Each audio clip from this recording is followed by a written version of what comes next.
challenges have been well known for decades. It's been deemed in several documents analyzing our economy as one of our fiscal risks across several IMF reviews, several World Bank assessments of our economy. This in many ways starts a process of correcting many of the legacy issues. Though energy is not a legacy issue per se, it has become a more prominent issue. I was making the point that when the energy bills spiked in the early part of the year, the increases in costs were not passed on to consumers.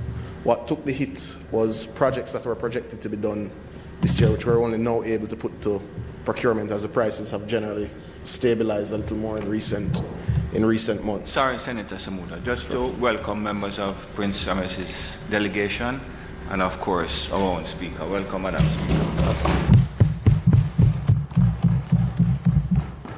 Thank you again, Mr. President, and I extend my own welcome to the delegation. So with that said, there is an eventual benefit to come in terms of the price that persons will pay for water. But the decision we have to make as the leaders, and that comes from your budget debate, it comes from the varying debates that we have regardless of which side we sit on at the times of those debates, is whether or not the money should be invested into connecting the other 22% of citizens who do not have connection to the grid, whether it should be spent to reduce debts and legacy issues that have bedeviled the institution, or whether or not it should be a simple pass. My view is that it should be spent to connect citizens and to upgrade the infrastructure, which is not fit for purpose in 2022. So you do have persons who are paying bills who may have water for 48 hours a day. That is not a suitable situation, and I think when we look at the cost of infrastructure, this gives us the opportunity to put in place that infrastructure. From a policy standpoint, this would not reflect in short-term reductions in bills. What it does give you the basis for is there is no need for us to go to the OUR despite other costs of imported substances, chlorine, etc., to go to the OUR for increases in costs. There's no need for increases. We've weathered the energy storm in the earlier part of the year without taking those increases. This gives us the opportunity to put in place the systems that it is unlikely, and we pray and knock on wood, we shouldn't have to have increases anytime soon while continuing our infrastructure investment. The point of the broader policy issue is not one that I'm going to address in detail, Mr. Bunting. I'll save that for the Minister of Energy. But just to say, this is an issue we have discussed and we have identified. The reality is there has to be an orderly transition to renewable energy. It has to be strategically done. It has to be done in a systematic manner that calculates potential increases in the distribution cost of energy.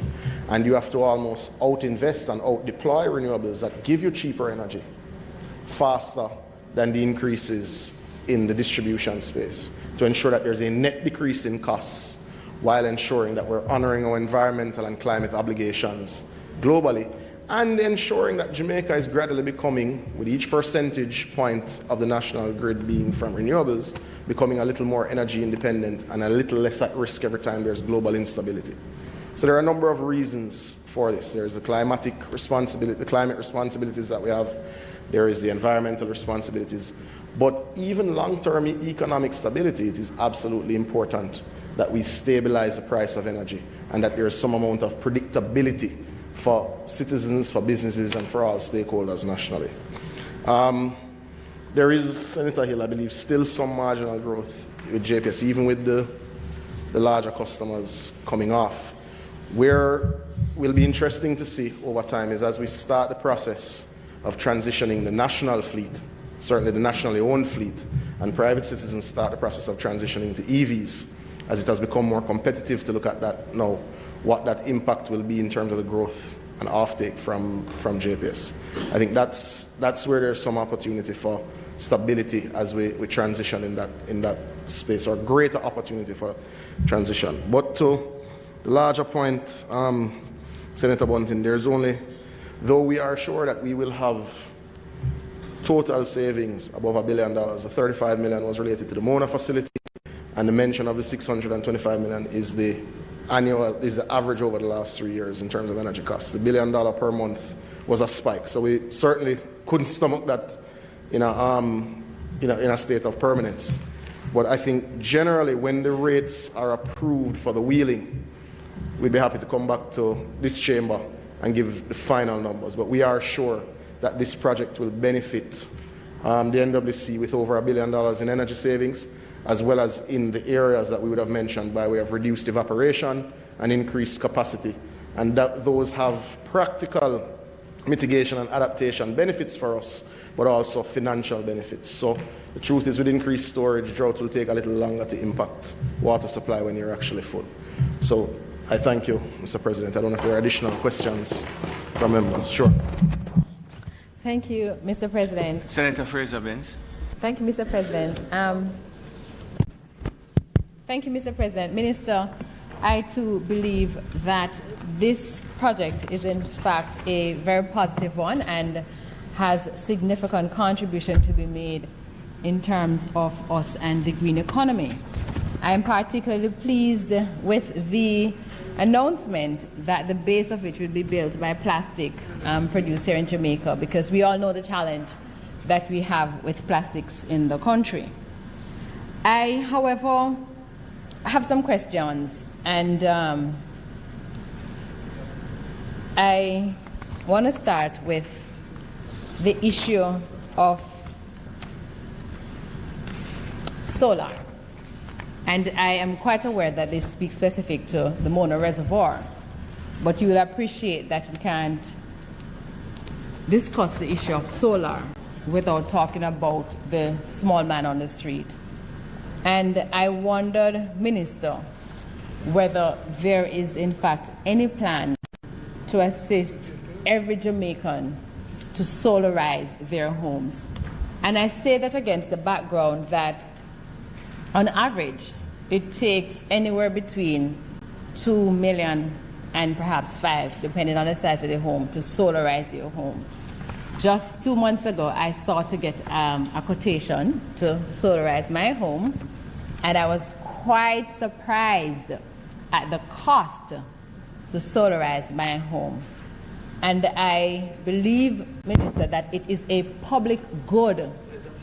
Not pleasantly surprised. Not pleasantly surprised. I was shocked. I couldn't do it. I couldn't afford it. And I believe, Minister, that it is a public good for more Jamaicans to be able to solarize their homes, however big or however small it is, Senator Braham. So within that context, I want to know what, or if there are any plans by the government to assist more Jamaicans to solarize. And I say that because I am aware that assistance can be sought for commercial entities to solarize their homes, but I'm not aware of their businesses, but I'm not aware of any for private residents. So that's my first question. The second one has to do with the National Housing Trust, and I know that you may not be able to speak to the NHT because it is not within your portfolio. But what I do know is that the NHT also offers loans, Senator Hill, for persons to not just the water heater, but to solarize their homes. But the catch with it is that you have had to have an existing loan for a minimum of 15 years, which makes no sense. Makes absolutely no sense.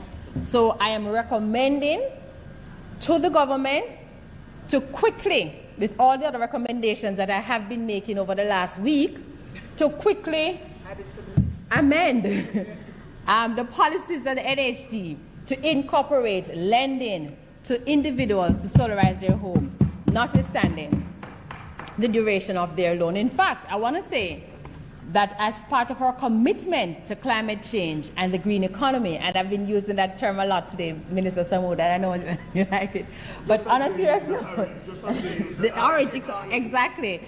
But as our commitment to that we should make it almost a additive that once you're getting a mortgage, that you have this facility available for solarizing your home. So that is something that I am recommending. Yes. Minister, the issue as we talk about, alternate forms of energy, we have the successful example under Philip Powell of the Winton Wind Farm. And I would like to know whether there are any plans by the government to expand our wind energy. And finally, I'm not sure if you can speak to this, but perhaps you can pass it to your minister, Senator Samudo. There are funds available. I know that recently the IMF spoke about its Resilience and Sustainable Trust Fund, and there's another fund available through the World Bank. And I am curious to find out whether or not the government of Jamaica has any plans to tap into this trust fund. As I understand, the IMF trust fund is that you are allowed, you can get, I think, up to 20 years to repay, 10 of which you have nothing to pay. So you really start paying in the 10th year or the 11th year. So, without knowing all the details of the loan and how it operates, I believe that it is something worth pursuing. And I would, A, want to find out if the government has commenced looking into this loan, or B, I want to recommend that is something we look into to see whether or not the terms are conducive to our economic projection, our projection in terms of solarizing homes, and if it's something that we can tap into. The final question. Some are comments, some are questions, but this is a question. On page 4, you mentioned the finalization of the wheeling rates, and we see the benefits to be derived from the wheeling and the solarization of $1 billion in terms of savings, which we, Senator Bunting, we can't wait to see that, because Lord knows that the NWC and the country could benefit from that saving. The challenge we have is the pace at which we either implement regulations, policies, amend our legislation. And I want to know whether or not there is a specific timeline that the government is looking at wherein the wheeling rates can be finalized. Needless to say that the sooner we can do this, the more good it will have for the country. But certainly it would be good if a timeline could be stated, if you already have one, to share it with the country, and we can look towards that. I'm sure Senator Allen will speak in a bit about the Electricity Act. But those are my comments, Minister, through you, Mr. President. Thank you. Thank you for those comments. The funny thing about renewable energy is that it cuts across several portfolios, from housing, infrastructure, energy, indeed environment, climate change, and in this case, water. So there are some areas where the announcements are not mine to make, and I shan't veer into those, just to say that it is in many ways, Senator Hill, good politics to call for something that will happen soon. But I make a lot of what you asked, but I won't go into the specifics because they're the announcements of other ministers. Certainly, on the broader update of the energy policy, that would be for MSET to bring to the House and to go into. Matters related to housing would be the Prime Minister to make those announcements. But just to say in broad terms, Jamaica needs energy independence if it is to bring about the long-term prosperity, the inclusive prosperity and progress that we seek. Jamaica has all the solar we need. We have quite a bit of the wind we need, and we have a fair bit of hydro that we need. And the question really is what mix and how you implement over time that gives you that independence, that security, that resilience. The Minister of Finance, so we went into another area, the Minister of Finance is currently at meetings in Washington with the World Bank and IMF, etc. The ultimate decisions in terms of what we contemplate as debt and how we fund our development is one that we've dealt with in this chamber. We've looked at very seriously, I'd say, over the last 10 years. The specific IMF fund that you mentioned may not be the most competitive that I've seen, both from private and public sources and from multilaterals. Jamaica is obviously open to grants to finance some of its development, but debt has to be carefully considered and allow the Ministry of Finance to look at that. But in the stage of development that we are, Senator Hill, I'd say that the GCF, the IDB, and indeed even USAID, even through their facilities that are part grant, part loan, I've found to be a little bit more competitive for what you, in the context that you mentioned, which is how do you pass it through on lend to homeowners. So obviously we leave that to the Minister of Finance, but just to say that there are a whole range and raft of financing options. The other thing the country will have to look at, as it is doing with the Electricity Act, is the participation of private sector as we seek this cheaper energy rate. Invariably, there is not a day, I'm sure, that any minister or member of the government side, I'm sure even opposition, that someone doesn't come to you and say, I have an energy project, I have an energy project. I think the country just needs to finally set itself on a clear path that explains how persons can invest in their own energy production and savings. We are nearing that point. The question of renewables is being dealt with under the Electricity Act, which is being looked at now, I believe, in Joint Select. And as an energy policy, I know the Minister will bring the updated energy policy as he brought the EV policy very soon. And beyond that, I think there are hints within the emissions and the climate change policy, which are in final round of consultation now to be tabled before the end of the year, that speak to our amended targets, that speak to how we intend to mobilize these funds and how we will get to 50% by 2030.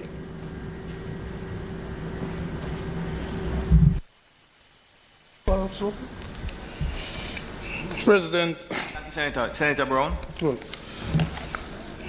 Mr. Samud, I note from your statement, as well as looking at matters from Cabinet, that there's a solar photovoltaic facility being established at CMU. Is there an overall Cabinet policy in respect to solar of government, making use of solar energy and other renewables in government agencies?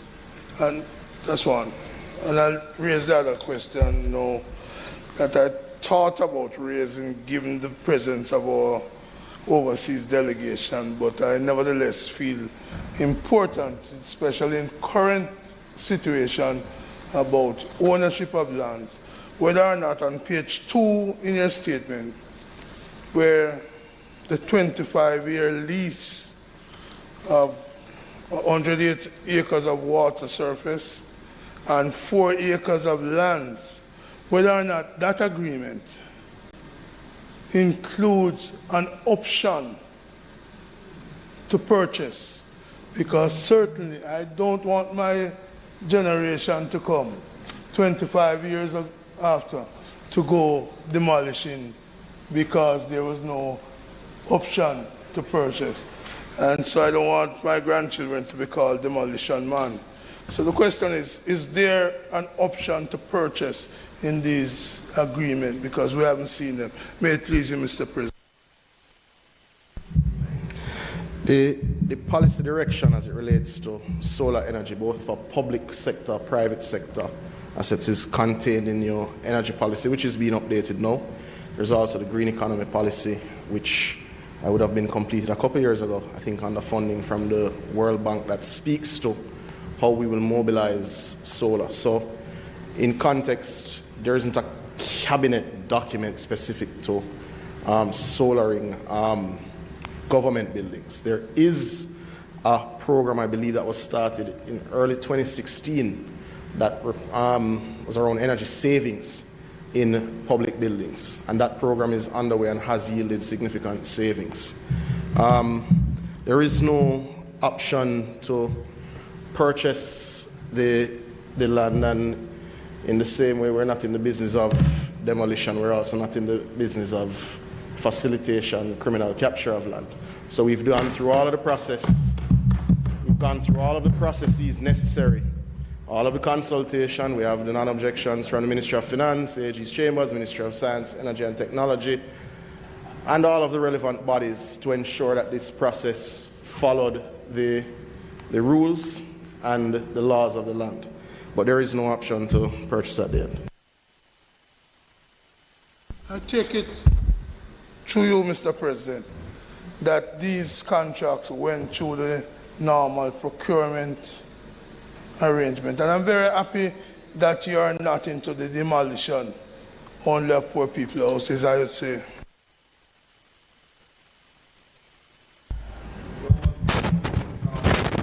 No issues. The processes as established under Jamaican law were all followed.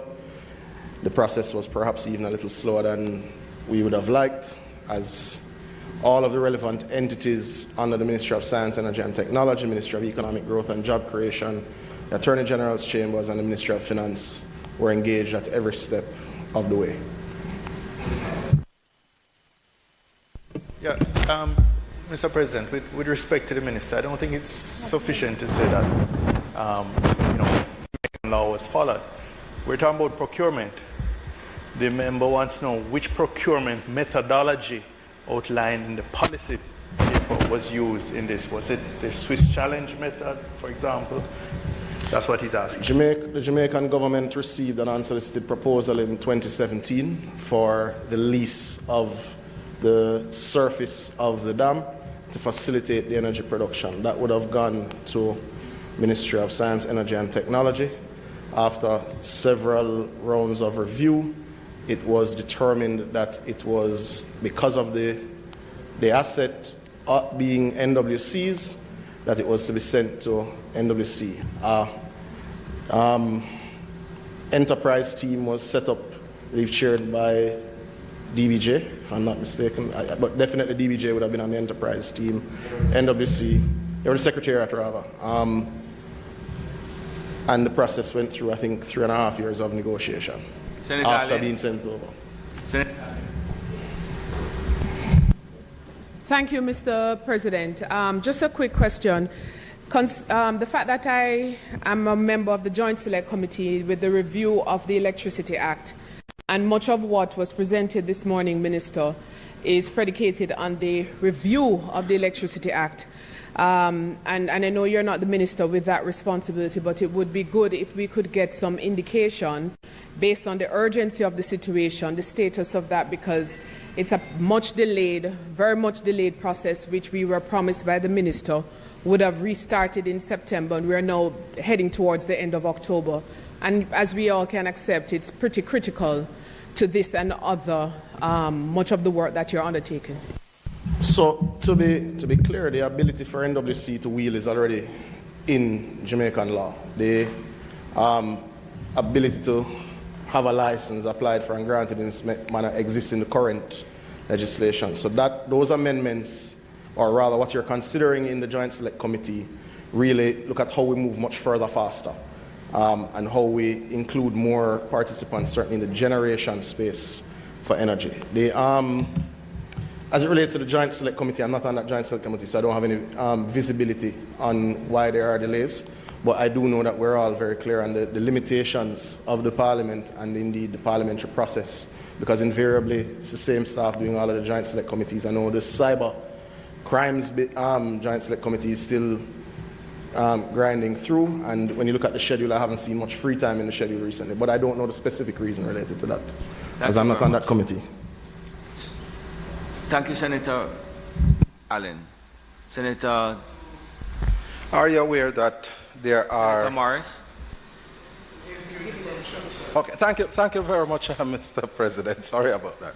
Are you aware, Minister, that the former PCJ Petroleum Corporation of Jamaica had similar ideas / proposals relating to the use of the Mona Dam for a solar system similar to what is established, since you mentioned the 2017 unsolicited proposal. I've heard in passing and in open discussions the concept of using the reservoir from over the past 20 years in varying fora. I'm not aware of the PCJ having that program, as I've never had oversight of the Ministry of Energy.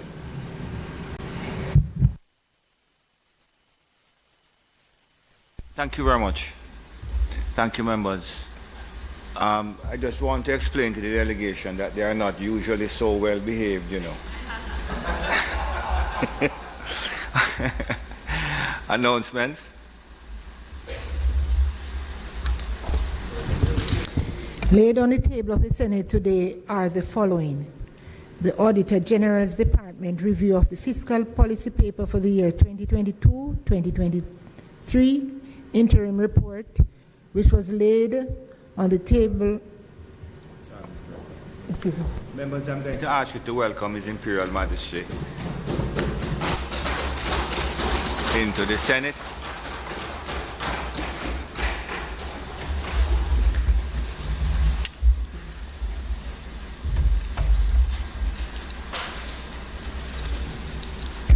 Thank you very much.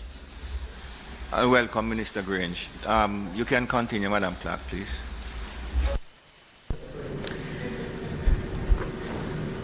Laid on the table of the Senate today are the following: the Auditor General's Department review of the fiscal policy paper for the year 2022-2023 interim report, which was laid in the House of Representatives on September 17, 2022. The Auditor General's Department certification of public bodies as not being part of the specified public service, Jamaica Mortgage Bank and the Bank of Jamaica. Annual report on audited financial statements of the Culture, Health, Arts, Sports and Education Fund for the year 2021-2022. Jamaica Hansard Parliamentary Proceedings of the Honorable Senate for session 2016 to 2017, Volume 42, Jamaica, dated January 8, 2016 to July 22, 2016, Part 1 of 2, and for September 23, 2016 to December 16, 2016, Part 2 of Part 2. Thank you, Madam Clerk. Bills brought from the Honorable House of Representatives, petitions, papers, reports from committees, notices of motions given orally, questions and answers to questions, motions that may be made at the commencement of public business requiring notice, motions relating to the sitting of the Senate, motions for leave to introduce bills, the presentation of bills without the leave of the Senate first obtained. Public business. Minister, I recognize you from a seat other than your own. Thank you, Mr. President. Mr. President, today it is our intention to continue the State of the Nation debate. Senator Dr. Safar Longmore will be our only speaker for today.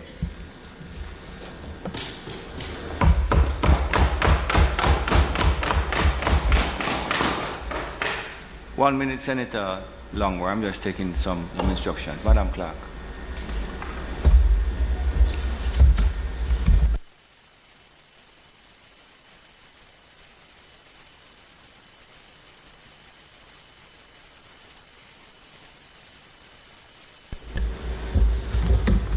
Senator Longmore, 1 minute, please. You know that we have there are sometimes requests are made which are special and which we have really accept with great joy. His Imperial Majesty, as I am informed, he is correctly addressed as. Recognized that his grandfather, in visiting Jamaica in 1965, had addressed the House, and he has made a request to briefly address the Senate. So I'm going to ask that the Senate be suspended to allow Prince to address us. Those in favor? Aye. Against?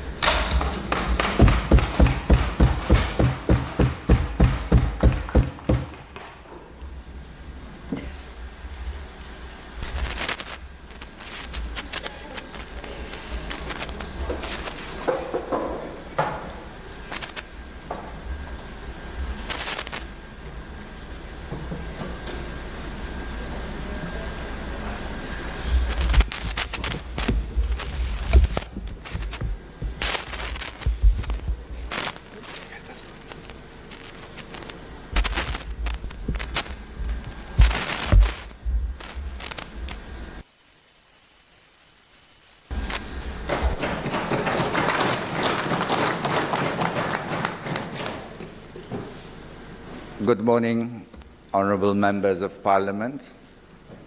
For me, it's a special privilege to be in this room with you today.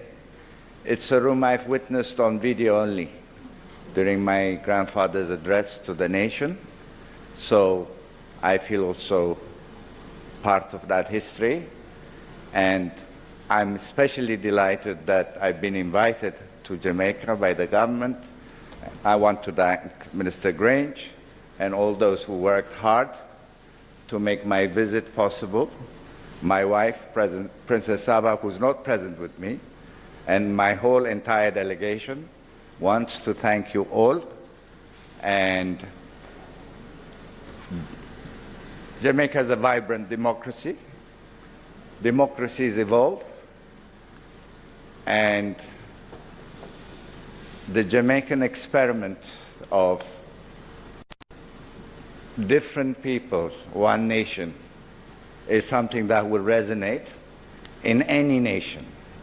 And this is the challenge we hope that Africa can learn from. So I look forward to further exchanges, and I want to thank the people of Jamaica for having given me this opportunity. And of course, thank you, sir, Senator, for giving me this chance to speak. Thank you.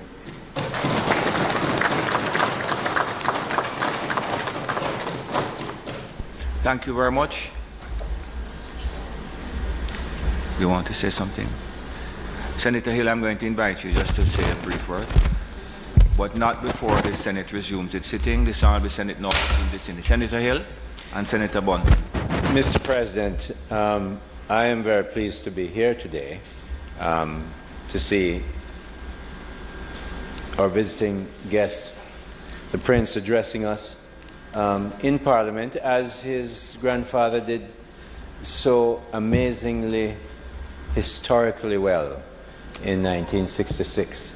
I was very pleased that Minister Grange was able to find in the archives where His Majesty Haile Selassie did sign the register, and then his grandson today put his signature, not on the same page, and I fully understand, having lived in the Middle East for so long, that it would be appropriate for him to sign on a different page, and that he did.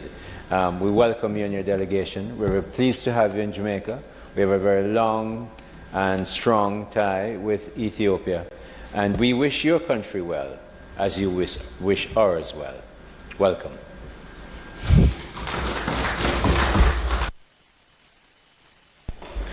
Thank you, Mr. President. The opposition would also like to associate ourselves with those remarks of welcome for the Prince and his delegation. And I particularly have to say that my deputy leader is a big fan of the Prince. And I think she had some conflicting appointments this morning, but she insisted that she had to be here to greet you. And so on her behalf especially, and also on behalf of all the opposition senators, we greet you. We recognize the powerful historical and cultural ties that we have with your country, and indeed, of course, more broadly, with the continent of Africa. And we hope that you will enjoy your visit and that you will continue to have good relations with the government and people of Jamaica. Thank you. Thank you. Thank you, Senator Bunting. And, sir, I must say that Senator Lambert Brown, who is sitting at the end there, were both students at Jamaica College when your grandfather visited our school. So it holds a special importance for us that you are here today. And of course, members, I ask you to appreciate Minister Grange, who has made the arrangements for our visit today, and of course, the Speaker who has joined us.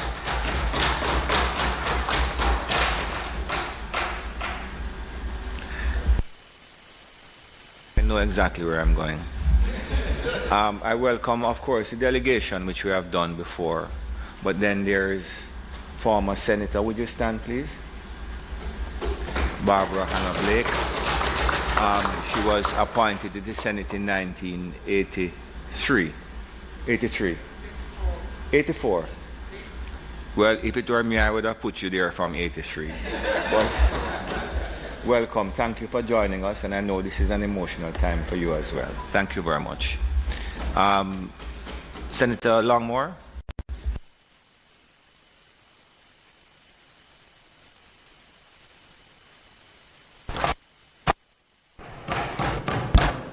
Thank you, Mr. President. It is said, good things come to those who wait. And I much appreciate being here this morning. Mr. President, I rise to make this contribution to the state of the nation. Senator Longmore, I'm not going to stop you again, but stop. Thank you very much. Minister Grange, I think you're leaving us now. Okay, well, the Speaker can go. I'll come around. Okay. Okay, thank you. Sorry, Senator.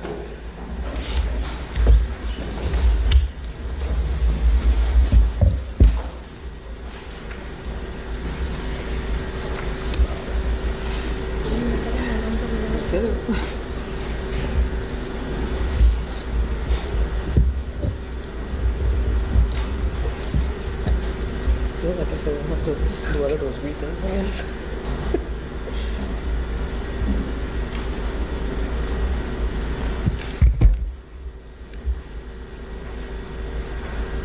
Thank you. Thank you, Senator Longmore. Not a problem. Thank you. Again, those who wait. Thank you again, Mr. President. And I would have greeted the Ethiopian prince and his wife and delegation, Ministers Grange and Speaker Marissa Dalrymple, on being with us this morning. And I do wish them a prosperous and happy trip.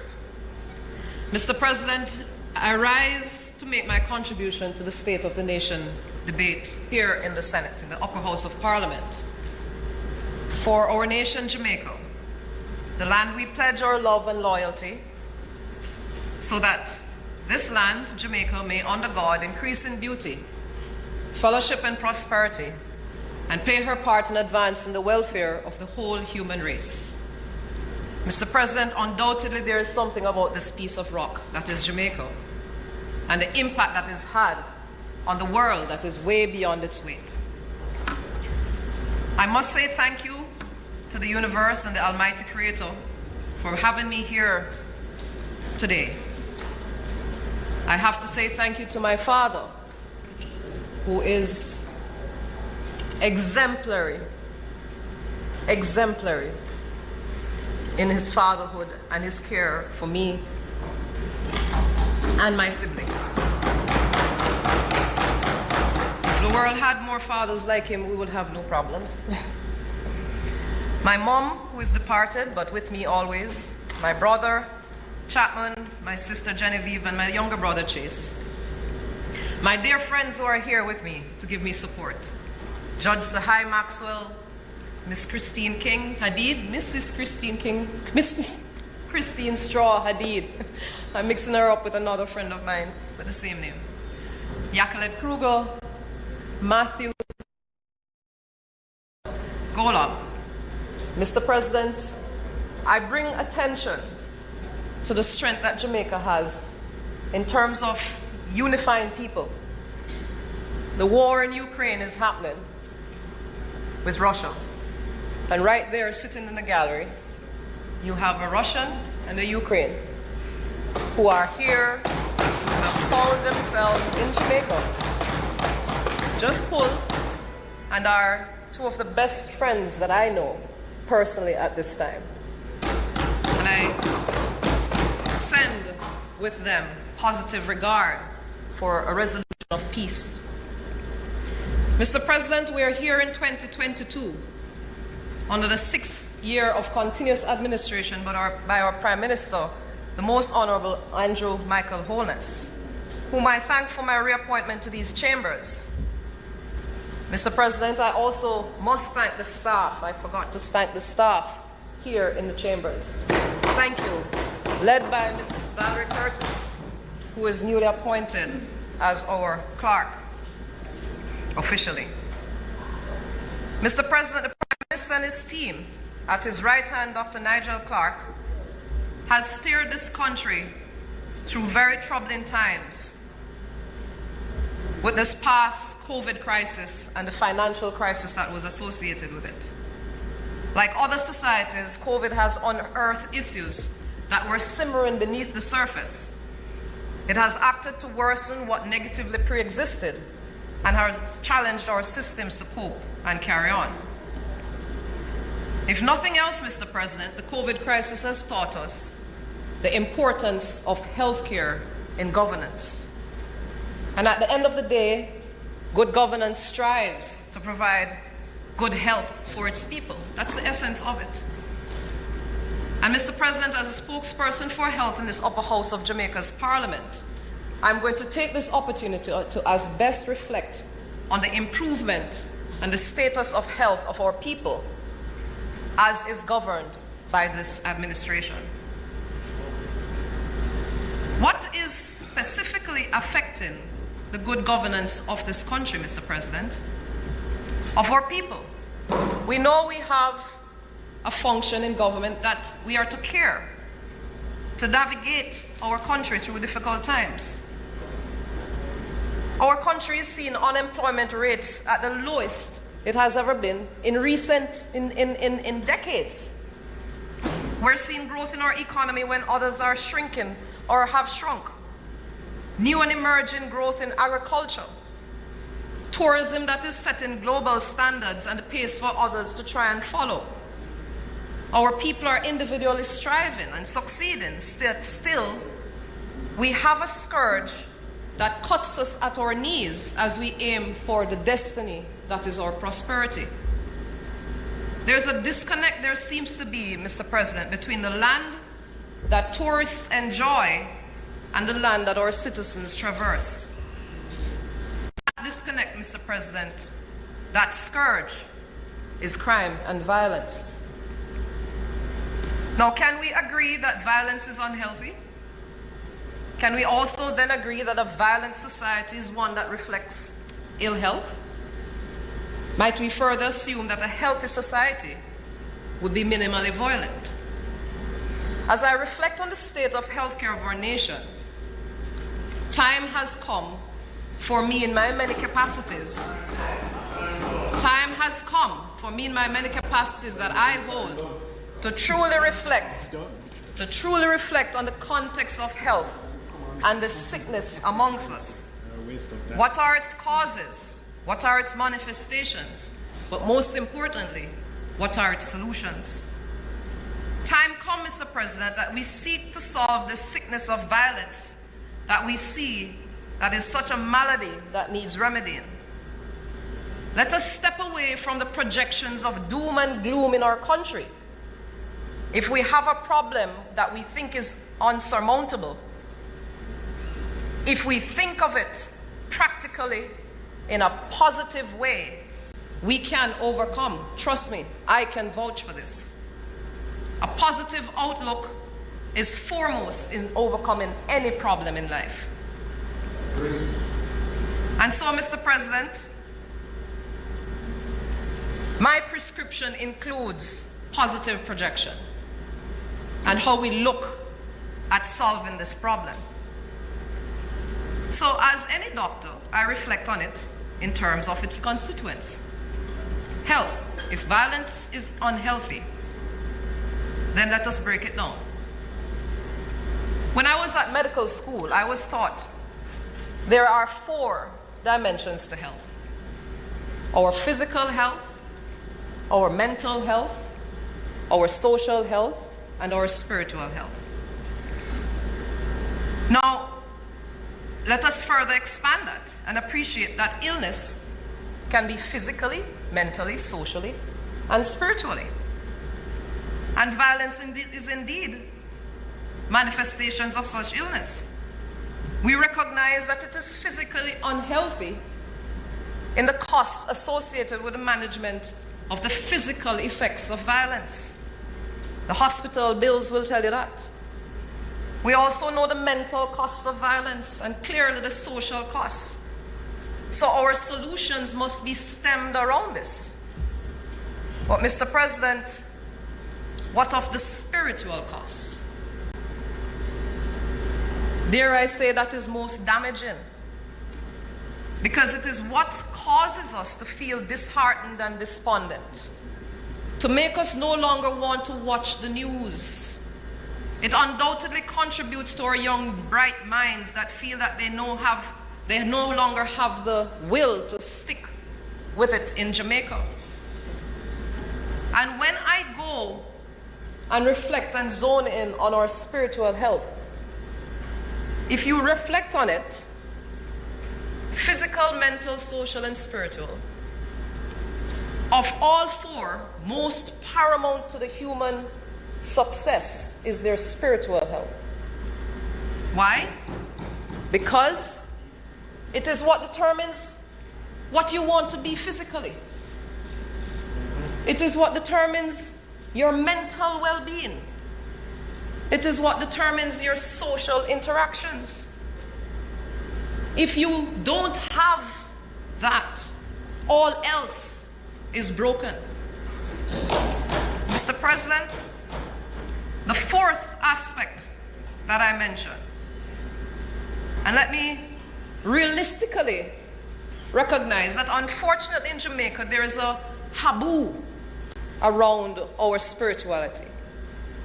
But yet with this taboo, you have the Jamaican sentiment of, you know, my spirit take that person there, or my spirit tell me say, or you know what, boy, I feel like my spirit broke.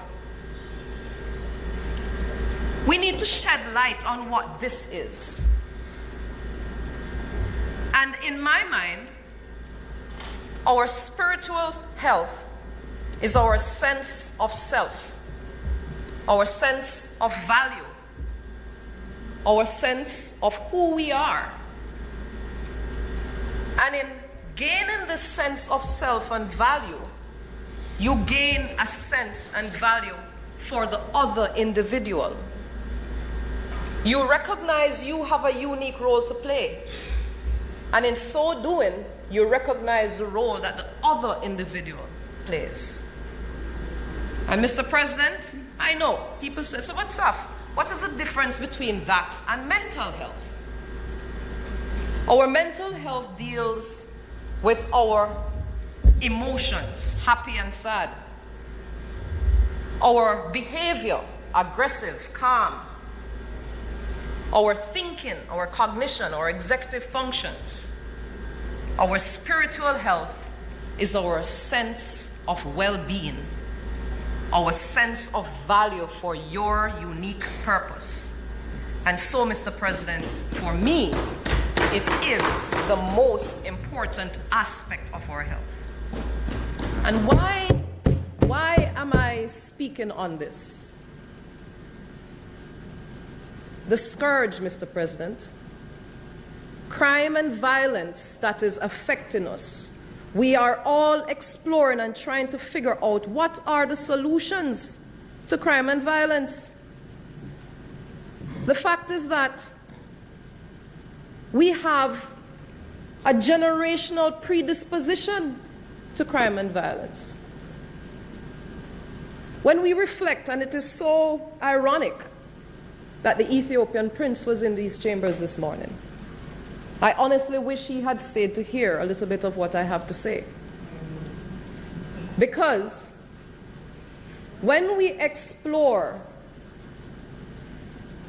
a child who is abused and their spirit gets broken, that inner light in them that gets extinguished, and they then develop a sense of revenge and hate. It reminds me of when our forefathers were plucked from our beginnings, when our forefathers were taken from their homes and brought forcibly across to a foreign land and forced in heinous ways to act and to exist, and then unleashed into a new world. Mr. President, these generational lack of connections with our families, with our own inherent places of origin, it filters down in the society. There is a continuity of the broken spirit that passes on from that generation to the next, to present day. And there's no question that that is manifesting in our society now. Senator Webby, when you read and you see the headline that says savagery, a 9-year-old and a 15-year-old raped, stabbed, and murdered. A family member can kill 4 members of his family. 5, the mother and 4 children. When you see a child is afraid to go home, that's because their spirit is broken, Mr. President. And this generationality of violence stems, in my mind, from what happened to our forefathers. When we think of emotions, when we think of, we're people of behavior.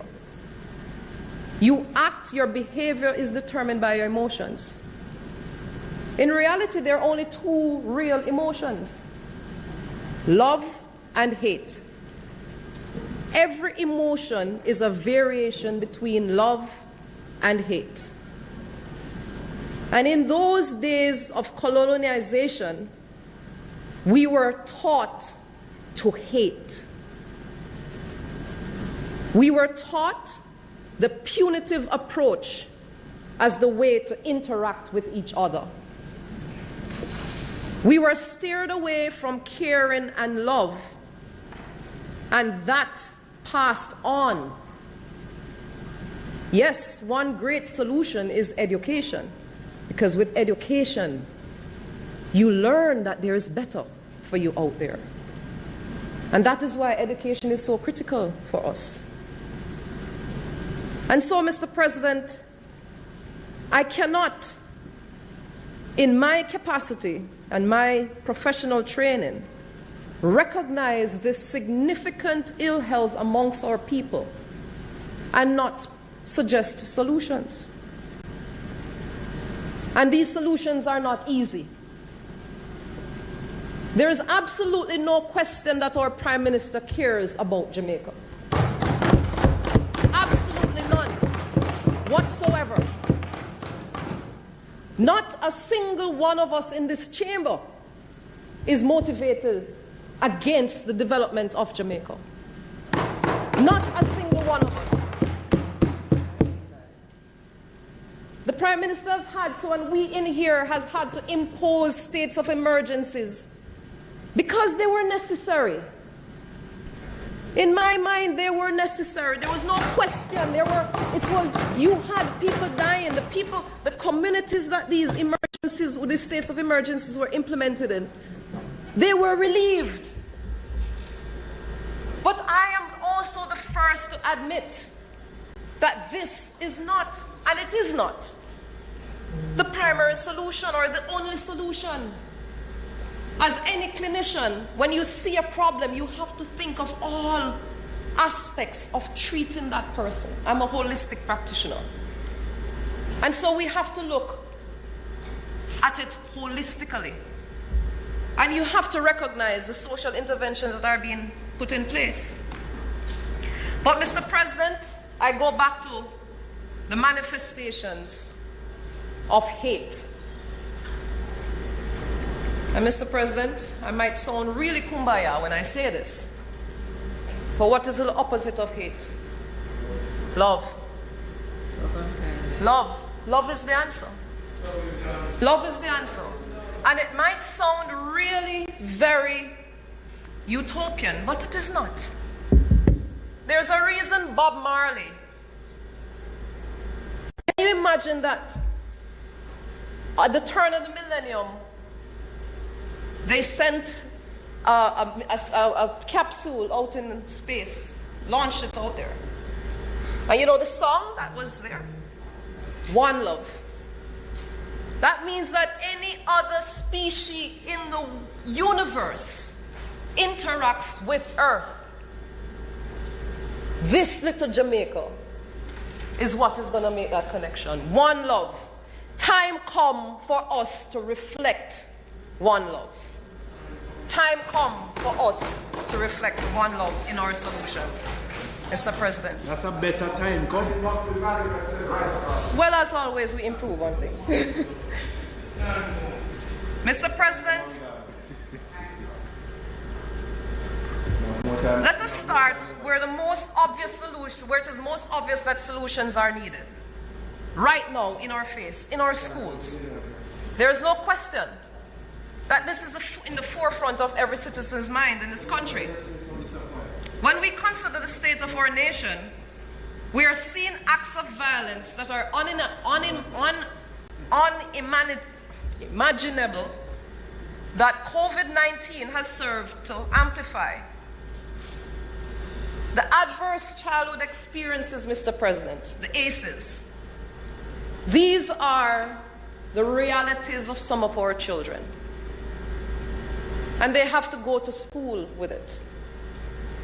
When you had the COVID lockdowns, these ACEs amplified. You had increased incidences of domestic violence, child abuse in all its forms. Sexual, verbal, physical, emotional, and the most common form of abuse is neglect. And it's most damaging, actually. Substance use increase, and we're seeing these manifestations in our schools. Mr. President, our children were particularly predisposed to the lockdowns that came with COVID because, especially our teenagers, they're at that natural developmental stage of what we call identity versus confusion. They are naturally seeking to socialize, and then came the lockdowns. The other factor that impacts on this is the fact that you have teenagers who are territorial. It's a natural human, when a group forms, they go into a space, they have to find their own operations, their own niche, and you will have conflict. So, Mr. President, solutions need to start in our schools because it is that urgent. I, Mr. President, have been given a role to play in this. And I am helping to chart interventions in our schools and community at large. I will not go into the specifics of this plan, but recognize and I give thanks to the Honorable Minister Christopher Tufton from the Ministry of Health and Wellness, who has brought me on board in this capacity. I recognize that there is need for the holistic approach in these schools. I will be indicating physical health importance, exercise through the ages, You know, and it, you know, Mr. President, Jamaica Moves is moving. We have moved into the schools. But I want to just do a little exercise for you guys. I want all of you to just put your hand on the desk. Just put your hand on the desk. Both or one? One, just one. And just press against it. Just push hard. And hold. Stop. Once again. Do you realize, thank you, you're exercising. You're doing an isotonic exercise. You can do it. This is exercise that you can do easily. This is exercise that we can do. It doesn't require expensive time. You can do it while you stand. The point is that whatever position you're in, you just strengthen, you just tone and relax, tone and relax. Wouldn't it be wonderful that our students at every level start school with 5 minutes of that? Simple. Mr. President, I will also advise on the significance in their nutrition and immune boosting, how to socially interact, how to enjoy solitude, but also the company of others, how to communicate, how to have differences in opinion, but still cooperate on a common goal, resolve conflict, mentally how to process their emotions, the importance of behavior in their attitude, and the mechanisms to enhance their thinking and cognition. Of course, Mr. President, I will seek to also help them to recognize their spiritual value and maximize that Jamaican spirit of self and belonging. A value that they are worthy, that they belong. A value that stems away from them being targets of a punitive approach.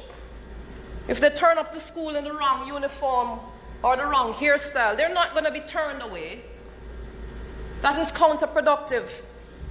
We cannot be saying to our young people, go and get an education, and then in the same breath, for something that you can instill a lower level of discipline, you choose to project hate rather than love. These are our young people. These are who we need to invest our best wishes in. Don't turn them away to say that they're going to go find some other group to hang out with. Trust me, there's many negatives. These are the young ones who are taking the initiative to be at school. You don't turn those guys away. They're the young ones who are trying to find themselves and an identity, so they come with some style. We are to guide them. We have to teach them what is appropriate. We have to teach them that they are being trained for a particular role in the society, and you must project that. No, don't turn them away. That's not an act of love, Mr. President. Mr. President, in our schools, we're seeing the manifestations, and I said this last year in my State of the Nation address, we're seeing the manifestation of inadequate sexual health education. I said it last year and I will say it again. Sex is not a taboo. It is taboo, sorry, but should not be. It is a natural human function. We need to educate our young people so that they don't go out there in the wrong way to find answers.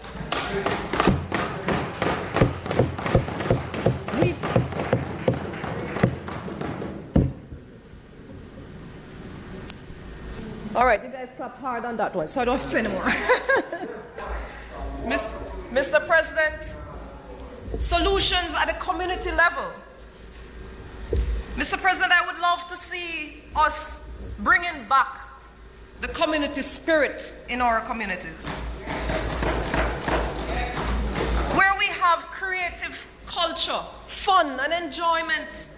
I would love to see every community center having exercise bars. My friend Matthew from Russia said, Sapphire, why are there not bars that we can work out with? Just Oh, I forgot Matthew and Bar. We're talking about physical bars, Senator Crawford, where you go and... Physical? Yes, ma'am. I see we're getting our... I see you're buying into the spiritual nature of things. Yes, okay. Ice tonic, of course. Mr. President, our communities should be flooded with basketball courts, football field, cricket pitch, Ludi tournaments, domino tournaments, Monopoly tournaments, swimming pool,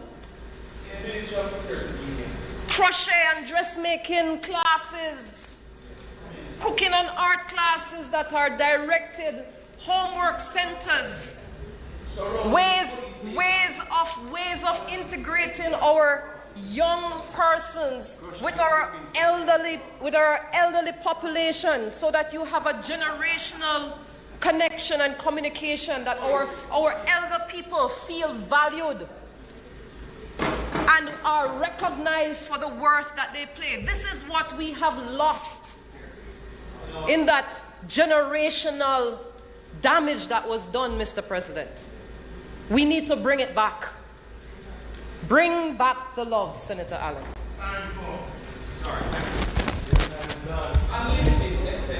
Mr.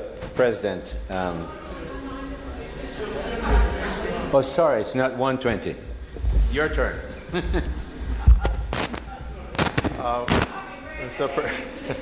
Mr. President, the member's time for speaking having expired, I'm proposing that we extend her time sufficient to complete her presentation. Well, as they used to say in the 70s, the word is love. You can continue. Thank you, Mr. President. Thank you, colleagues. Mr. President, I now move to the solutions around mental health, because remember, I'm writing the prescription, and the prescription is holistic. When we reflect on the mental health of our people, Mr. President, it seems as if post-COVID mental health is now the new buzzword. As president of the Jamaica Psychiatric Association, I represent that group that holds a tradition of advocacy and of being a voice for persons who are oftentimes misunderstood and mistreated. We celebrate that mental health is finally being brought into the focus it deserves, but it is unfortunate that it took a pandemic to do so. We celebrate the increased advocacy, but we also do implore, especially persons who are seeking mental health care intervention, to ensure the professionals you are engaging are qualified to do so. I'm a psychiatrist. It took me 11 and a half years. It is not just to talk. There is a way to navigate someone around their issues and seek complete care if you can. Mr. President, it is a matter right now of all hands on deck with response to the population need. And as I mentioned before, I have been incorporated by the Minister into the Minister of Health and Wellness in terms of navigating this space. I am orchestrating also the cohesion between the Jamaica Psychological Society, and I thank publicly Dr. Kai Morgan, who has helped in a quick response and intervention, harnessing members of that society, team of psychologists, and members from the Jamaica Psychiatric Association in a tailored intervention that we started in schools in the last 2 weeks of June. Mr. President, we went into over 40 schools, and it was a hybrid format, and we used Zoom as well as face-to-face. It was a great collaboration with the Ministry of Education and Youth, and this is something that we will be continuing. I think it was the initiative to collaborate between ministries is a great way to go forward in effecting some of the solutions that we may need for our society in efficient and effective ways. The pilot that we did was a success, Mr. President, and it is recognized to be continued. We had issues that were very unique. One of the things that I found when I went in, that there were specific schools that when I spoke to the principal, they had specific issues. And so we have to also know that it is not a cookie-cutter approach when we're dealing with our children. One school, the principal said, Doc, it looked like every parent where left go foreign, I asked them put the picnic. We have pure barrel picnic. Meaning that these children were actually being affected, not financially, but because of the fact that, the absence of their parents. And we are sometimes as parents, remember I telling you, love is the answer. Remember, we're sometimes as parents thinking that the financial thing is what the child needs. It is your attention. It is your time. This is the solution, Mr. President. Mr. President, there is also, in terms of responses from the ministry, we saw the Reach Out Rangers program that was launched during COVID. Recently, the school mental health literacy program was also launched that sees the training of persons to interact and identify children who may have issues and direct them to the necessary clinical attention. Recently, the minister launched the Do Your Share and the Wellness Bench program. Helplines have been established where New Life has seen calls over 1,000 now. New Life Ministries has seen over 1,000 calls meted out since its launch in October 2019. Mr. President, I recognize, unfortunately, and this is not just in mental health, but a significant effect of COVID has been the lack of availability of some medications that are critically needed. So how this manifests for us and John Public is when you hear of someone who is mentally ill, who has unfortunately wielded a machete, like the one that beheaded someone, I think, near Red Hills. Or the one who attacked his 4-year-old niece in Rocky Point. These are persons who would have and could have been stable, but for lack of either the medication that they needed or the community team that needs to go out there and see to their care.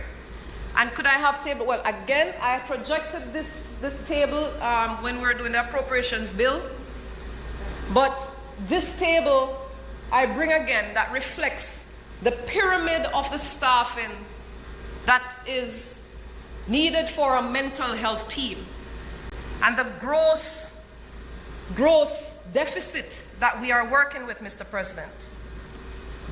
When you're supposed to have 88 psychiatric aides, you only have 45.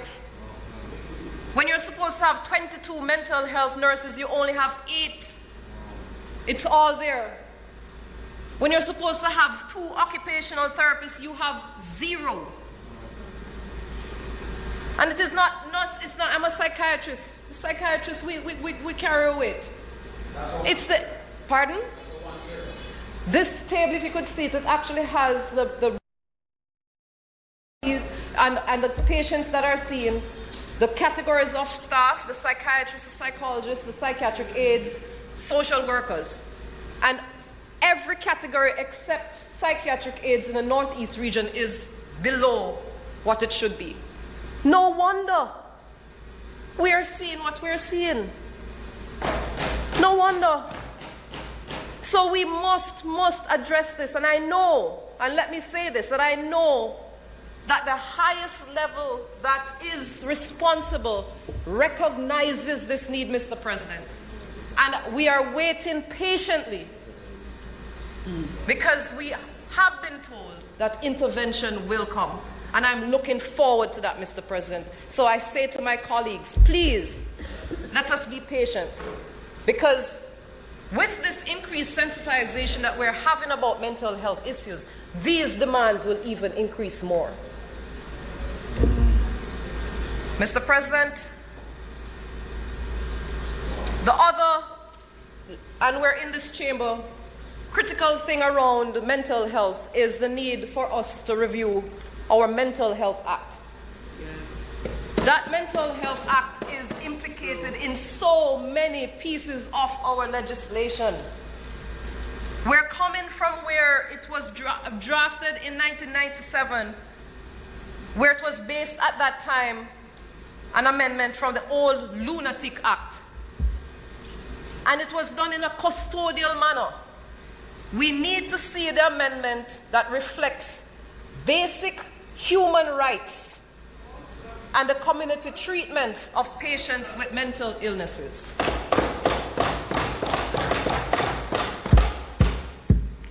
Mr. President, I now shift on my prescription to physical solutions. As we go to the management of this aspect of our response, our physical health being heralded especially by the very capable Minister of Health, the Honorable Dr. Christopher Tufton, and his State Minister, the Honorable Juliet Cuthbert-Flynn, and their team at the ministry have been working assiduously to see not just the COVID response, but the continued delivery of healthcare to our people. And let me at this time thank our healthcare workers, our frontline workers. I think it was on May 23rd of this year, they had a healthcare workers appreciation day. And it's also recognition of the administrators in healthcare, Mr. President. The persons who are not directly there, but are behind the scenes helping to make the system function. Mr. President, it takes cash to care, and health is costly business. And so, a sustainable finance mechanism for healthcare is being sought after, with the appointment of Dr. Damian King with the task of exploring health financing options to assist in advocacy necessary to ensure a more sustainable health financing model. Mr. President, we're also seeking to see the better management and more efficient management of the NCDs, with further improvement where technology and telemedicine be incorporated, especially in outpatient settings, with electronic health records and teleservices being incorporated. The establishment of public-private partnerships to allow access through the Code Care project to reduce waiting time for much-needed elective surgeries. Obesity has always plagued us, coming from the generational stuff today. So, school nutrition program is in place, front of package labeling to know the amount of salt, sugar, and fats in our food. And of course, our Jamaica moves. Jamaica moves, it moved into the schools and is now moving into the Caribbean. So we must congratulate our efforts there.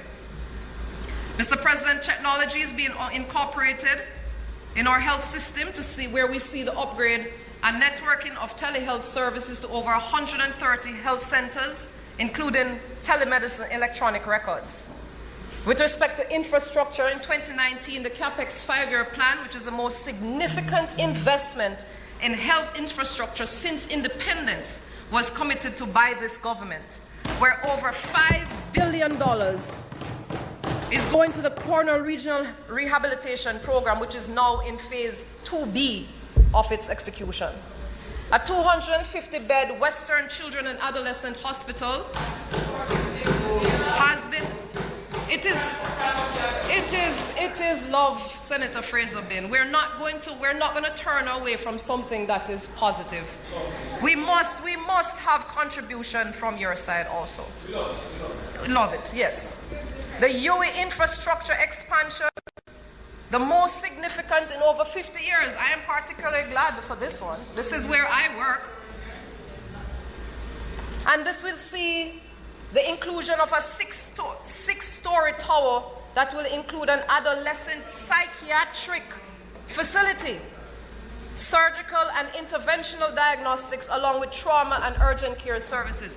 Mr. President, this adolescent psychiatric facility is so very needed, Mr. President. The Spanish Town Hospital will also see an upgrade that will include 3 hospitals and 10 health centers. Prescription rights for advanced nurse practitioners so we can increase the access to care for our people. We also want to see that the patient charter of rights and responsibilities are meted out to our citizens so they know their rights. Mr. President, the seeds are being sown to improve the physical health of our people. Mr. President, I only have about 5 or so minutes left. Our social health solutions. Again, the holistic prescription. Our social health, Mr. President, is very critical as we are social creatures. And social health has taken on such an importance that it is almost a separate, social development is a separate arm in and of itself. Sometimes you don't really consciously realize that it is health related. But when you think that our first social interactions are amongst our family, and it goes from there to our communities and to the nation and the society, you recognize that this is critical to our well-being. And so, Mr. President, we have to recognize the great efforts of Minister Desmond McKenzie in enhancing social welfare for our people. There is great focus that is going to be placed on especially the rural parts of Jamaica this administrative year, where 44% of Jamaica's total population lives in the rural parts of Jamaica. And so the government plans to increase the pace of economic and social activity, driving policies and programs that will hopefully unchain the people of rural Jamaica from the cycle of intergenerational poverty. Mr. President, I am from rural Jamaica. I was born in Clarendon. Here, Senator Scott Motley, I celebrate this rural focus. If we fix rural Jamaica, we won't have as much problems in urban Jamaica. With the expansion of access to social and productive infrastructure such as rural electrification and water, which started in the Chambers Pen. There's a pilot started in Chambers Pen in Western Hanover. Over 1,500 persons in 300 households will benefit from a supply of 52,500 gallons of fresh water every day, Mr. President. There's a concomitant community center and basic school repairs, skills training, farming assistance to farmers, and indigent homes being built. Mr. President, the overall cost of this pilot for that rural transformation and revitalization of Chambers Pen is over $223 million, Mr. President. But guess what? We will see this program give new life to that rural community and others in the next 2 years. Hear, hear.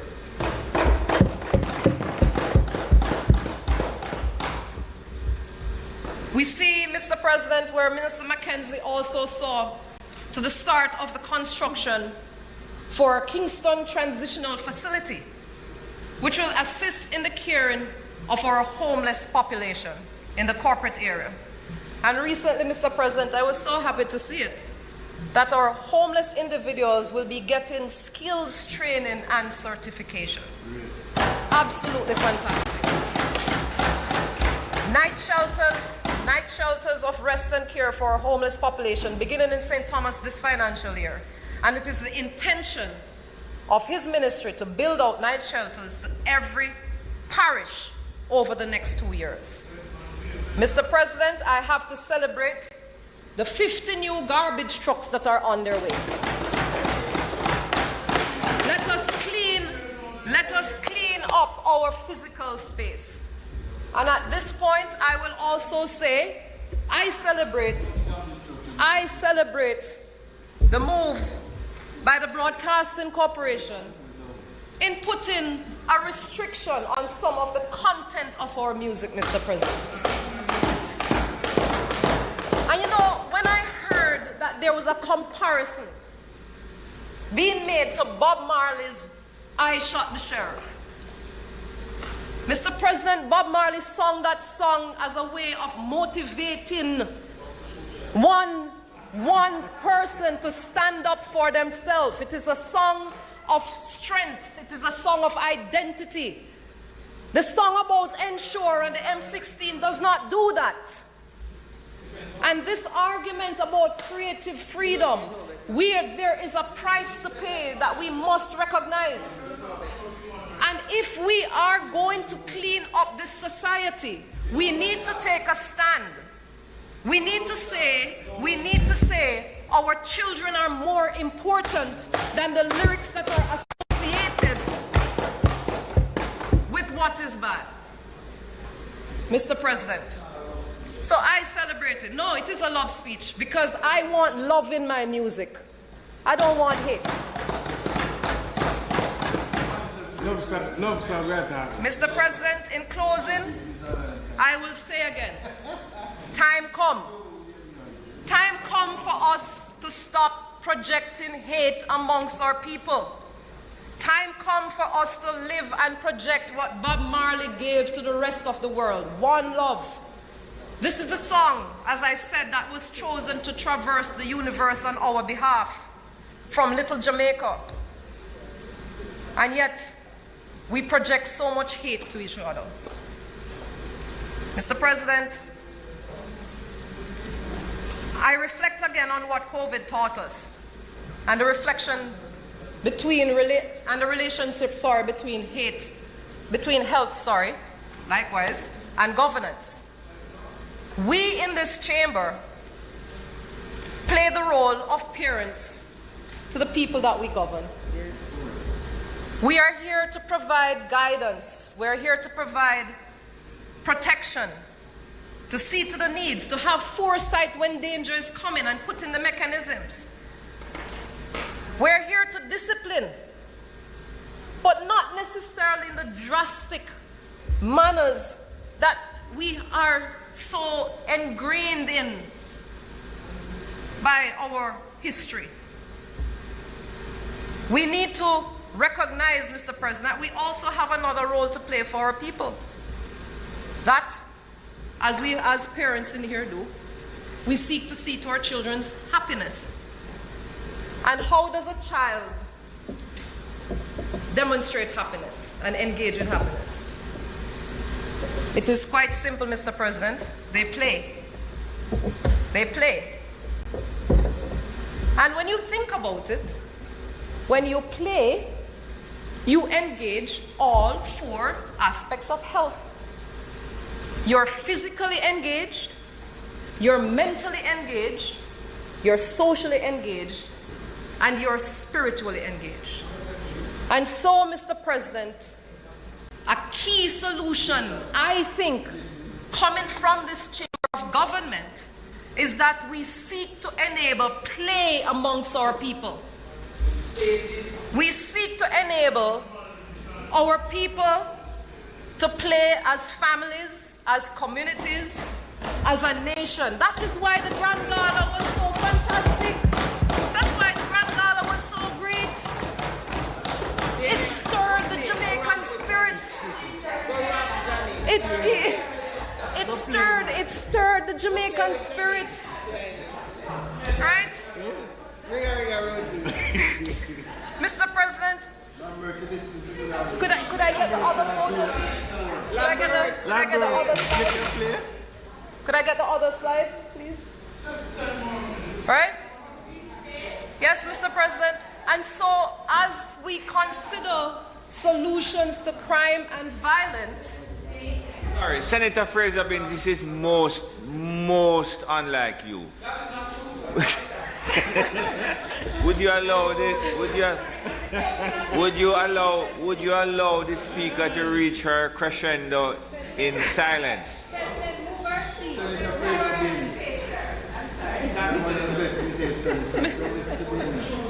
Mr. President, I have to recognize that in playing, there's and I will tie this into my private member's motion that I tabled around the psilocybin industry.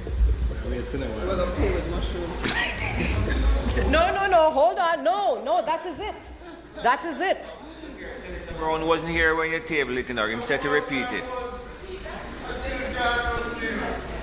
Mr. President, there are a lot of persons who are coming into Jamaica who are engaging in play, in spiritual healing around the psilocybin industry. And I recognize mushrooms, magic mushrooms. Mr. President, there is great potential. I laid this private member's motion because Jamaica is naturally poised to take that industry to its highest. Let us not. Pun intended. Let us not go the route of the cannabis industry, where we are not at our peak when we naturally had it. Let us formalize. Let us make sure there are standards of operations, standards of therapeutic application. We cannot have it that persons just freely take this thing. It has negative effects. This is a substance that can be abused, but we must recognize that it also has significant good healing potential, Mr. President.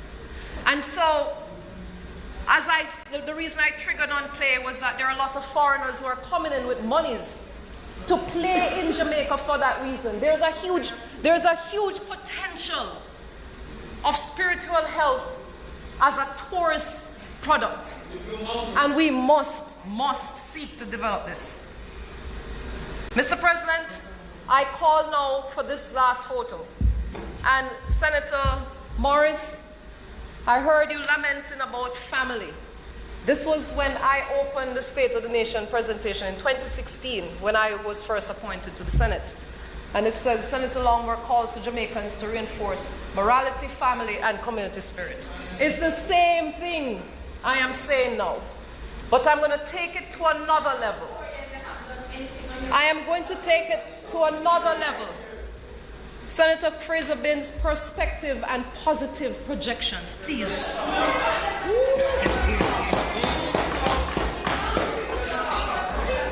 What I am calling for now, as this side does, we elevate and we take it to another level.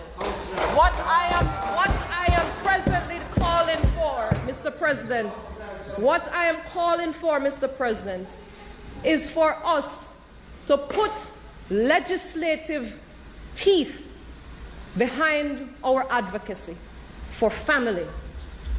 I am calling for us to consider the declaration of a National Day of the Jamaican Family. A National Family Day, Mr. President. Put it officially on our calendar that we value family. That families are enabled to take time to play, take time to spend time, to feel that they belong to something, Mr. President. That they are part of this Jamaican family that shares that very strong Jamaican spirit, Mr. President. And so, Mr. President, with that, I say to you, have a good rest of the day and find some time to play.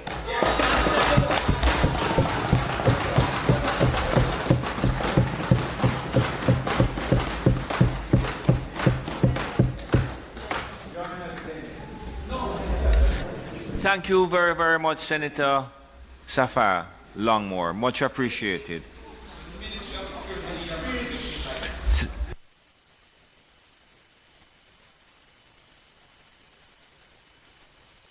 Senator Aubin Hill.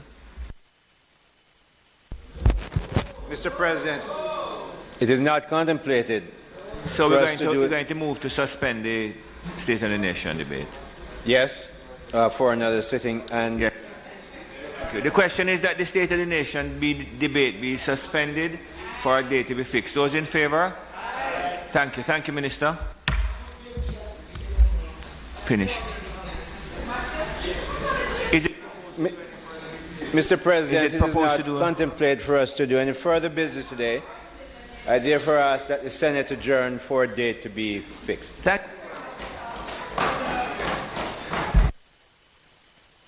May I just say, while you are playing for the weekend, you take time to remember the purpose of Monday. to reflect on the sacrifices made by our heroes. And you know, I ask you all if you have a copy of the legislation that was used to expunge the criminal records of the national heroes, and look at all the names mentioned there of persons who gave their lives and in fact the lives of their families for the benefit of this Jamaica land we love. Mr. President, sorry to interrupt. On the motion of adjournment, I just wish to recognize Mental Health Week that ends this week. I was to have done it in my SON, but I omitted to do so. But significant amount of activities being done at the regional level have been executed, and I think we all recognize the importance of mental health at this time. Thank you, Mr. President. Before your presentation, we certainly do now. Thank you. Thank you very much. Thank you. So members would have heard the question that we adjourn for a date to be fixed, and as I said, contemplate the reason for our celebration on Monday, particularly the trade unions, Senator Lambert Brown and Senator Gale, the contribution of the union movement to the country as it stands today, and the members of the... And you can read William Gordon's love letter on another day. Thank you very much. This Senate now stands adjourned with your agreement.